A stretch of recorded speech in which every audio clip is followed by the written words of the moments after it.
Hello buddies, I'm Navneet and today we will talk about the weekly facts which came in the last week. In this week, from the 28th June to 4th July means till today. So let's talk about the first, we will talk about the reports.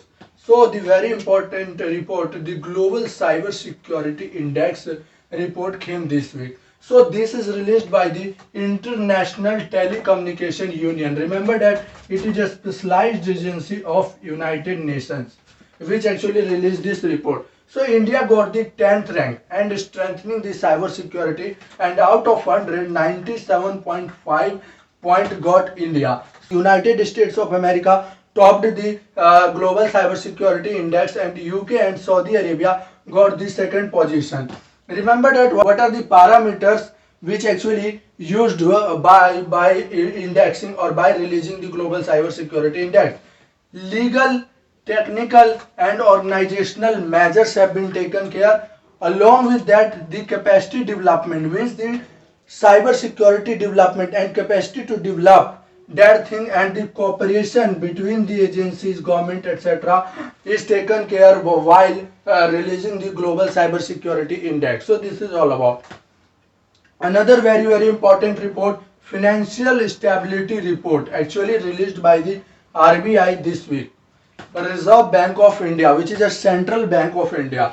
So remember that this financial stability report actually released twice in a year. So two times in a year. What actually financial stability report done? It actually gives the development and regulation of the banking sector. So we will talk about what is actually in the financial stability report. According to the financial stability report, the gross NPA 11.2%. So firstly we need to understand what is NPA and the gross NPA as well as the net NPA. So let's say if you take a loan and then you are unable to pay principal amount as well as any interest amount within 90 days and you are not able to pay within 90 days, that would be classified as the non-performing asset. So let's talk about gross non-performing assets and net non-performing. So we will also take a difference. So gross non, sir, let's say we take a loan of 100 rupees and let's say some 6% is the interest. So now I have to pay 106 rupees, but I am unable to pay and I paid only around the 70 rupees. So 70 rupees. So this 70 rupees, so now the 36 rupees I have to pay. So but I am unable to pay. So this is the gross non-performing. After the 90 days, it would be considered as the gross NPA. Now another thing, there is a provisioning coverage ratio is the term. So provisioning coverage ratio. So out of these 36, the bank has the provisioning coverage ratio. Means the if there are any bad loans happened or if there are the any person is unable to pay on the debt behalf, let's say out of 36, 20 rupees has been done by the or has been taken care by the bank itself and has been done away to make actually the bad loan. So now left this 16 rupees. So this 16 rupees will be the net non-performing asset. So remember that this is the actual loss, but this is gross non-performing asset is not the actual loss. So it can be increased by 11.2% in fiscal year 20 means this fiscal year, and in the last fiscal year it was the 7.48%. So under normal condition, this is the very severe condition, and if the normal condition will prevail, then the 9.8% will be the gross non-performing assets. In the financial stability report released by RBI, the capital adequacy ratio. What is the capital adequacy ratio? Basically a certain amount or certain percentage or certain amount of money actually kept by the bank itself to meet any eventuality. So that to meet any eventuality, so that is known as the capital adequacy ratio. So now it has increased to 16.3%, which is a positive news. Another is the provisioning coverage ratio. So provisioning coverage ratio is basically it is a coverage ratio against the bad loan. So if there is any bad loans happen, so for that protection out of 100 rupees, this 68.86% has the coverage, means there can be loss of around the 31 rupees if any bad loans occur. So another is the not very important but not for profit hospital model study report released by the Niti Aayog. Another very important related to even the secularism or religion of the country given by the Pew Research Center report. This is completely based on the religion ki how Hindus are feeling, how Muslims are feeling, how Christian. So remember that 80% of adults of all religion feel that we are free to practice our religion. Another very important that 91% of the Hindus feel that they are free to practice their religion. Another important, very important that 85% Hindus feel that respecting all the religions was very important to truly Indian. So 85% of Hindus feel that respecting all religions was very important to be truly Indian.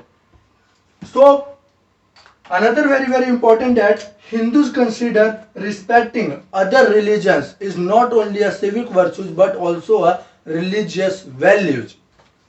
89% Muslims and Christians feel that they are free to practice their religion, and if you look at the Sikhs, Buddhists and Jains, then 82%, 93 and 85%. Pew Research Centers report that why, in what category actually India is poor. So India is still poor in the inter-religious marriages. So obviously religion is not accepting the inter-religious marriages between the two religions. Religious segregation. Another is the friend circle. So if there is a friend circle, then they want, if Hindu is the friend circle, then they want into Hindus, only Hindus, and if it's the Muslim, then only Muslim or some other, etc. So willingness to accept other religion, although respecting other religions is important that even the 85% all they consider they are truly, but willingness to accept other religion is still poor in India. And South India, remember that, is the more religious and more united and less opposed to the inter-religious marriages. So next fact related to the internet and the computer access given by the Unified District Information System for Education under the Ministry of Education. So remember that 22% school have internet and 12%, out of that 12% is only the government school. 30% schools have computer access. Remember that, in which the Kerala has 90%, Chhattisgarh has 83% and Jharkhand has 73%. If you talk about the if you talk about the Assam, only 30%, 13% have computer access. Bihar 14%, West Bengal 14%, Tripura 15%, and Uttar Pradesh 18%. And one in every fifth school have only the working computers. If we talk about the internet, then Kerala, Delhi and Gujarat is 88%, 86% and 71%. So this is showing the clearly the digital divide. So hybrid learning is very difficult in this environment where the digital divide is more prominent, especially in rural areas and where even the school did not computer access. So this is so obviously to tackle this the government has taken the BharatNet project. Hope this is implemented fully. Next fact related to the environment. Remember that World Wildlife Fund for Nature actually found a few tigers in the Barnardi Wildlife Sanctuary, which is in Assam, and that's why World Wildlife Fund Nature and Tiger is in news. Remember that the Barnardi is the smallest wildlife sanctuary in Assam and bordering the Bhutan country. So remember that. And why the Barnardi Wildlife Sanctuary is famous is especially protected the pygmy hawks, which is a kind of pigs, and the hispid hare, which is a kind of endangered rabbit found in Assam. Other wildlife sanctuary in Assam: Dibru Sakhawat Wildlife Sanctuary, Manas, Nameri, Rajiv Gandhi Orang National Park, and the Kaziranga. As you know, Kaziranga National Park is famous for the one-horned rhinoceros, and actually two-thirds is here. So if you talk about the tiger, then it is the largest cat species and spread over the 13 countries, especially India and its bordering countries including the Russia, and protected under the Schedule 1, means the highest protection under the Wildlife Protection Act 1972, and it is an endangered species and Appendix 1, and highest in Madhya Pradesh, found highest in Madhya Pradesh. Now facts related to the economy. So as you know, inflation is going high, and food prices and the fuel prices both are going and now at the peak. So 21 essential items if we purchase in the 2016 to 2000, then we have to spend less 500 rupees as compared to today. So this is the data. So this is the 1 kg. आज यदि हमें one, if we have to purchase 1 kg or 1 liter something with the 21 essential items including the biscuits, tea and oil and other some flour and rice, etc., then we have to at least spend 500 more rupees as compared to 2016 and 2018. What Hunger Watch report? As you know, income is going down and prices is going high and high. So out in that, Hunger Watch report said that 27% has lost their income and 24% Indians have getting half income. So in 2016 and 2019, to 19, if you are purchasing 21 essential item, then we have to actually give the amount 1446. Now we have to give 1997 per kg or per liter with the 21 essential item. Example, sunflower oil. So 96 rupees for 1 liter in 2016 to 2000. Now 172, almost double. So for tea, we have to spend 206 rupees in 2016 and 19, and today we have to spend 217 for 1 kg of tea. Another is very important, purchasing manager index released by the IHS Markit.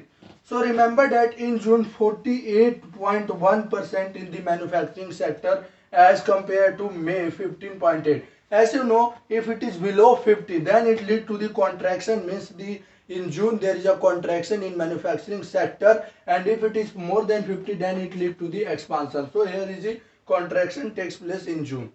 Next fact related to the core sector output. As you know, there are the 8 core sector, and which in first quarter of this financial year there is a around in so core sector output, and in June there is a 16.8% growth has recorded. The highest in the steel sector 59.3, cement 7.9% and coal 6.9%. Remember that core sector output, actually this report is released by the National Statistical Office under the Ministry of Statistics and the program implementation, and it consists of 14.727% of the GDP. If we talk about the 8 core sector in the decreasing order, then the first is the refinery and petroleum product. You need to remember this order. So first is the refinery and petroleum product, second पे electricity, steel, coal, crude oil, natural gas, cement and fertilizer. So at last at the fertilizer. Now let's talk about the exports.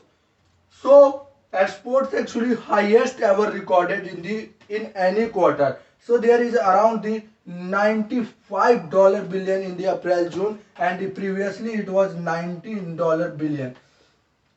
So that's why it is the highest ever. And remember that, but India is a net importer still in June quarter, and a trade deficit is the $9.4 billion. Next fact related to the foreign exchange reserve. So dollar 609 billion. So dollar 609 billion actually the foreign reserve with the RBI. So highest in the foreign currency assets, which actually the different currency denomination, let's say dollar, yuan or euro, pound, etc. So this is the foreign currency is the highest in the sequence, dollar 566.24 billion. So it can be asked in the order. So let's say which one of the highest ever, or which so it can be asked in the terms like the actually arranged in the chronological order, which of the foreign exchange is the highest or lowest. So this is the foreign currency is the more and highest in the dollar term. If we talk about second, gold reserve, so dollar 36.296 billion, and the special drawing rights, which is not a claim on the IMF but a foreign exchange, at dollar 1.49 billion, and the reserve in IMF is itna. So another is the COVID-19 and tourism, an update given by the report given by the United Nations Conference on Tourism and Development.